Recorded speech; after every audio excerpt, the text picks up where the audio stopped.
और एक नारा मैं देना चाहूंगा, उसकी आवाज बुलंद होनी चाहिए। जनाबे हरीश जी जिंदाबाद, जनाबे हरीश जी जिंदाबाद, जनाबे मनकोटिया साहब जिंदाबाद, जनाबे मनकोटिया साहब जिंदाबाद। हरीश जी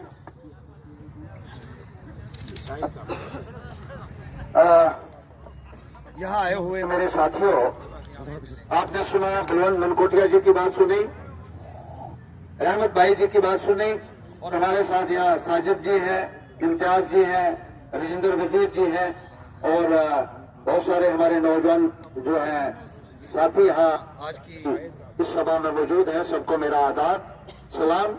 और बशारत अली जी, आइए आप बैठिए। बहुत बहुत शुक्रिया सबका।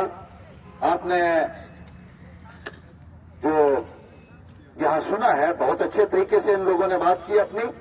मैं यही कहना चाहता हूं आपसे कि आपने बहुत तजर्बे कर लिए इन सियासी पार्टियों के साथ। कांग्रेस को, भारतीय जनता पार्टी को बार बार यहां मौका मिला। 70 वर्षों से कांग्रेस और बीजेपी यही पार्टियां हैं जो बार बार यहां मेंबर पार्लियामेंट बनती रही और बार बार आपके जज्बात के साथ एक खिलवाड़ होता रहा, एक धोखा होता रहा। जितने मेंबर पार्लियामेंट हुए उनमें से किसी ने कभी कोशिश नहीं की कि आपकी आवाज को पार्लियामेंट के अंदर उभारा जाए। आपने बहुत सारी उम्मीदें रखी हुई थी। जो नई हुकूमत बनी दिल्ली के अंदर, और बड़े बड़े वादे आपके साथ हुए, बड़े बड़े ऐलानात किए गए, बड़े बड़े आश्वासन आपको दिए गए कि भारतीय जनता पार्टी की सरकार आएगी तो लोगों की सुनवाई होगी, भारतीय जनता पार्टी की सरकार आएगी तो ये जो दूर दराज का इलाका है जिसके बारे में बड़े बड़े वादे इन नेताओं द्वारा किए गए, इसका भी कोई जो है वो बेली बारिश बनेगा, इसका भी कोई जो है वो सुध लेने वाला होगा। लेकिन मुझे बताइए कि पिछले 5 वर्षों में आज तक कभी आपने सुना कि आपका नुमाइंदा जो है वो आपके इलाके के लिए, आपके इस हल्का के लिए कभी भी असेंबली के अंदर बोला हो? जो नुमाइंदे बने उनको एक मौका मिला एक बहुत बड़ी कुर्सी के ऊपर बैठने का। प्रधानमंत्री कार्यालय में वो जाकर बैठ गए, और चूंकि नरेंद्र मोदी जी अक्सर बाहर रहते थे इसलिए प्रधानमंत्री की पावर्स भी जो है उनको इस्तेमाल करने का मौका मिला, जो यहां से चुन के नुमाइंदे गए थे। लेकिन मुझे बताइए कि कहीं कोई निशानी आज की तारीख में पिछले 5 सालों में आपको एक भी निशानी अगर उनकी देखने को मिली हो? आज यहां की जनता जो है वो मायूस है, एक निराशा है। हम जहां भी जा रहे हैं लोगों में एक गुस्सा देखने को मिल रहा है। लोगों का ये कहना है कि हमने बड़ी उम्मीद के साथ इनको यहां पार्लियामेंट के अंदर भेजा था, इनके नारों के ऊपर भरोसा किया था, लेकिन एक बहुत बड़े ओहदे के ऊपर पहुंचने के बावजूद भी हमारी सुनवाई नहीं हुई। और अगर आपका ये नुमाइंदा प्रधानमंत्री के कार्यालय में बैठकर भी आपकी बात नहीं कर सका, आपको साफ नहीं दिला सका, तो एक बार फिर से बना के मुझे बताइए कि आपको क्या मिलेगा? अब तो कोई अमेरिका के राष्ट्रपति तो वो बनने से रहे, इससे बड़ा ओहदा तो उनको मिल नहीं सकता जहां वो आज की तारीख में बैठे हुए थे। आपके सामने सारे नुमाइंदे हैं। अब देखिए कौन नुमाइंदा है जो आपकी आवाज को बुलंद कर सकता है। कांग्रेस है, भारतीय जनता पार्टी है, और एक और आए हैं जो कहते हैं आऊं डोगरा यह कर देनो। देखा हो ना, 10 साल वो मेंबर पार्लियामेंट रहे, कभी कांग्रेस के, कभी भारतीय जनता पार्टी के, कभी तिवाड़ी कांग्रेस की, अब चौथी पार्टी बना ली है, और लोगों को दिखाने के लिए उनके पास भी कुछ नहीं है। अगर 10 वर्षों में मेंबर पार्लियामेंट रहने के बावजूद भी कुछ नहीं बना, तो अब आप क्या उम्मीद रखते हो कि आपका वो क्या बनाएंगे? एक तीसरे उम्मीदवार है राजा साहब, महाराजा साहब। के तक पहुंचना भी किसी गरीब के लिए आसान नहीं होगा। आपकी नुमाइंदगी कोई राजा या महाराजा नहीं कर सकता है। आपकी नुमाइंदगी वो कर सकता है जो आपकी जमात से ताल्लुक रखता हो। हम आपकी जमात से ताल्लुक रखते हैं, सड़क पे बैठे हुए आपसे बात करते हैं। जो लोग सोने के चम्मच में खाना खाते हो वो गरीब की नुमाइंदगी कभी नहीं कर सकते। वो आपके दर्द को कभी पहचान नहीं सकते। उनको आपसे, आपके साथ खड़े होने से भी जो है, मुझे नहीं लगता है कि वो कभी बर्दाश्त कर सकते हो। आपके साथ वही खड़ा हो सकता है जो जिसने गुर्बत देखी हो। आपकी नुमाइंदगी वही कर सकता है जिसने भूख देखी हो, जिसने गरीबी को करीब से देखा हो। जो सोने के चम्मच लेकर पैदा हुए वो आपकी नुमाइंदगी कभी नहीं कर पाएंगे, ये मेरी बात याद रखिएगा। पैंथर्स पार्टी ने जद्दोजहद की है।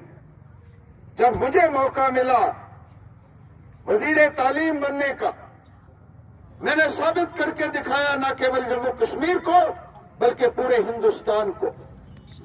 मैंने 11,000 स्कूल खोले 3 साल के दौरान, जो पूरे हिंदुस्तान में एक रिकॉर्ड बना। मैंने गांव-गांव के अंदर स्कूल बनाए। कोई गांव ऐसा नहीं जहां मैंने 6 स्कूल 7 स्कूल न बनाए हो, क्योंकि तालीम जो है, मैंने ये महसूस किया कि घर घर तक पहुंचनी चाहिए। तालीम के बगैर हमारी तरक्की जो है वो अधूरी है। कॉलेज बनाए, स्कूल बनाए, प्राइमरी बनाए, मिडिल बनाए, हाई बनाए, हायर सेकेंडरी बनाए। जहां से भी मुझे किसी ने मांग की होगी वही स्कूल मैंने दिया। और मेरे पास कई बारी एक आदमी भी आता था कि हमें स्कूल की जरूरत है, हमने उसकी मांग को भी पूरा किया। आज आप लोग सब लोग अच्छे तरीके से जानते हैं। मैंने 35,000 नौजवानों को भर्ती किया। आज पूछिए बाकी लोगों से, बाकी मंत्रालय भी रहे, पीएचई के मंत्री, बिजली के मंत्री रहे, आप यहां के मंत्री रहे, जिनके पास ये विभाग रहे, लेकिन आज 20-20 सालों से बिजली के डेली वेजर को पक्का नहीं कर सके। 25-25 सालों से काम कर रहे हैं जो, उनका कोई फैसला नहीं ले सके। वो आज भी मामूली से वेतन पे काम करने के लिए मजबूर हैं। पीएचई के मंत्री 4-4 सालों से हमारे डेली वेजेस को जो है वो उनका वेजेस नहीं मिल रहा है। बाकी महकमा जात के देखिए, एनएचएम के कर्मचारी हैं, आंगनवाड़ी वर्कर हैं, आशा वर्कर हैं, जद्दोजहद सड़कों के ऊपर करते हैं, उनके ऊपर डंडे बरसाए जाते हैं। 20-20 सालों से काम करने के बाद उनका कोई फैसला नहीं ले सका। लेकिन जिन नौजवानों को मैंने लगाया, मैंने फैसला किया कि इन तमाम नौजवानों को 5 साल के बाद पक्का किया जाएगा। मैंने उसको लागू करके दिखाया और आज 35,000 नौजवान जो मेरे हाथ से लगे हैं सारे पक्के हुए और आज 40-40 हजार वेतन ले रहे हैं। वो पैंथर पार्टी ने करके दिखाया। मुझे बताइए, आज की तारीख में इन मंत्रियों से भी हमको हिसाब लेना है, इन नेताओं से हिसाब लेना है कि आपने अपने कार्यकाल में क्या करके दिखाया है। आज वक्त है हम इनसे पूछें, बताइए आपको किस लिए वोट दें हम, आपकी क्या कारकर्दगी रही है, आपने अवाम से क्या किया है, अवाम के लिए क्या किया है। प्रोजेक्ट यहां मेरे साथी बलवंत जी ने बताया कितने प्रोजेक्ट यहां बने हुए हैं, कितने प्रोजेक्ट यहां चल रहे हैं। पकल डूल है, दूल हस्ती है, केरू है, यहां डैम बने, यहां फोर लेन बने, यहां रेलवे के प्रोजेक्ट बने। लेकिन ठेकेदारों को बाहर से लाया गया।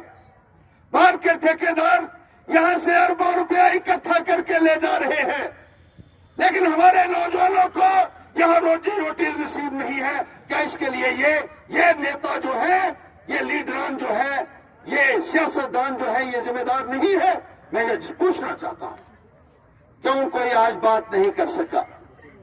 क्या वजह है कि यहाँ हमारे पढ़े लिखे नौजवान होने के बावजूद भी हमारे नौजवानों की सुनवाई नहीं है, उनके लिए रोजगार नहीं है, लेकिन रियासत के बाहर से लोगों को यहां लाया जाता है। यहां जो है हमारी जगह, हमारा पानी, हमारी मिट्टी, इसको इस्तेमाल किया जाता है और रोजगार बाहर वालों को दिया जाता है। यहां से ट्रकों में पैसे भर के ये बाहर ले जाते हैं और हमारे नौजवानों के हाथ में कुछ नहीं आता। क्या ये जिम्मेदारी नहीं बनती हमारे नेताओं की, हमारे एमएलए की, हमारे एमपीज की, कि वो हमारे नौजवानों को इंसाफ दिलाए, उनको उनका हिस्सा मिलना चाहिए? लेकिन कोई बोलने के लिए तैयार नहीं है। सारे मिले हुए हैं, मिली भगत है और हमारे नौजवानों को महरूम रखा जा रहा है। अगर मुझे मौका देते हैं, मैं आपको यकीन दिलाना चाहता हूं कि नौजवानों को इंसाफ मिलेगा, नौजवानों को, यहां के लोकल नौजवानों को इन प्रोजेक्ट्स में प्रायोरिटी मिलेगी। और जो कंपनी वाला, जो मल्टीनेशनल कंपनी वाले यहां से माल इकट्ठा करके बाहर ले जा रहे हैं, अगर हमारे नौजवानों के साथ इंसाफ नहीं करते तो उनका भी हिसाब किताब पैंथर्स पार्टी कर सकती है और कोई नहीं कर सकता। जिंदाबाद श्री हर्षदेव सिंह जी, जिंदाबाद श्री हर्षदेव सिंह जी, जिंदाबाद। जिस तरीके से भारतीय जनता पार्टी ने, मैं कहूंगा कि लोगों के साथ एक धोखा किया, एक खिलवाड़ किया यहाँ के नौजवानों के साथ, उसका आने वाले वक्त में हमको जवाब देना होगा मिलजुल कर। साथियों, आज सूरत हाल ये हो गया है कि जो मांग करता है, जो इनकी खामियों को उजागर करता है, उसके खिलाफ कोई न कोई बात बना दी जाती है। इतनी तानाशाही भारतीय जनता पार्टी के दौर में जितना आज तक हमको देखने को नहीं मिला।